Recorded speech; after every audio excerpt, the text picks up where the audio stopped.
பரலோகத்துல தேவ சித்தம் செய்யப்படுகிறது போல அப்படின்னா பரலோகம் எப்படி முதல்ல பார்க்கணும். பரலோகம் எப்படி போயிட்டது? அங்க என்ன கிடையாது.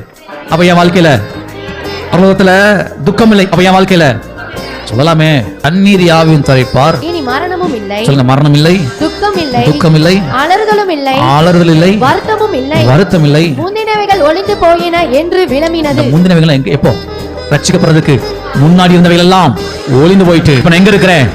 ராஜ்யத்துக்குள்ள இருக்கிறேன். அந்த ராஜ்யத்தின் தேவன் என்னுடைய தேவனாய் இருக்கிறார். அந்த தேவன் எங்க இருக்க அப்படின்னா என் கண்ணில துடைக்கிறவரா இருக்கிறார். பழையவைகள் ஒளிந்து போயின, எல்லாம் புதிதாயின. தேவன் பரலோகத்தை காட்டுறாரு. பரலோகம் எப்படி இருக்குதா? அங்க அழுக கிடையாது, கண்ணீர் கிடையாது, வருத்தம் கிடையாது, பசி கிடையாது, தாகம் கிடையாது, அங்க வியாதி கிடையாது, அங்க நஷ்டம் கிடையாது, அங்க ஆக்சிடென்ட் கிடையாது, அங்க ஹாஸ்பிட்டல் கிடையாது, சாபம் கிடையாது.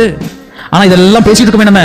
ஏன்னா நீங்க ஜெபிக்கும் போது ஏதாவது சொல்லி ஜெபிக்க, அழுது ஜெபிக்கிற அழுதல்ல, கண்ணீரை துடைக்கிறதையும் கூட இருக்க அப்படின்னால நான் ஆள வேண்டிய அவசியம் கிடையாது. என் தேவைக்கான ஆள வேண்டிய அவசியம் இல்லை. தேவன் கண்ணீரை யாவையும் துடைக்கிற தேவன்.